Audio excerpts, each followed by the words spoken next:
అమ్మలకన్నమ్మ, ఆదిపరాశక్తి, అఖిలాండేశ్వరి, శ్రీ విజయవాడ కనకదుర్గమ్మ వారు మనకి ఈ దేవి శరన్నవరాత్రుల్లో వివిధ అలంకారాలతో మనకు దర్శనమిస్తారు విజయవాడలో. అలాగే మనకి గాజువాక రాజు మార్గంలో ఉన్నటువంటి శ్రీ నవదుర్గ యూత్ కమిటీ వాళ్ళచే మనకి ఇక్కడ ప్రతి సంవత్సరం కూడా అమ్మవారిని పెడుతూ ఉంటాం. అలాగే ఈ సంవత్సరం ఒక ప్రత్యేకమైనది, 10వ సంవత్సరం 10 సంవత్సరాలకు ఒకసారి వచ్చే పర్వదినం కాత్యాయని అమ్మవారు ఒకటి, అలాగే చండీదేవి ఒకటి. ఈ అమ్మవార్లు రెండు కూడా మనకి 10 సంవత్సరాలకు ఒకసారి మాత్రం వస్తాయి. అలాగే ఈ సంవత్సరం మాది కూడా 10 సంవత్సరాలు పూర్తయింది మన అమ్మవారిని పెట్టి.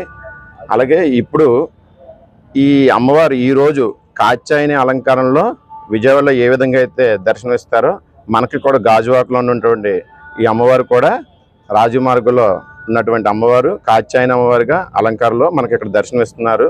అలాగే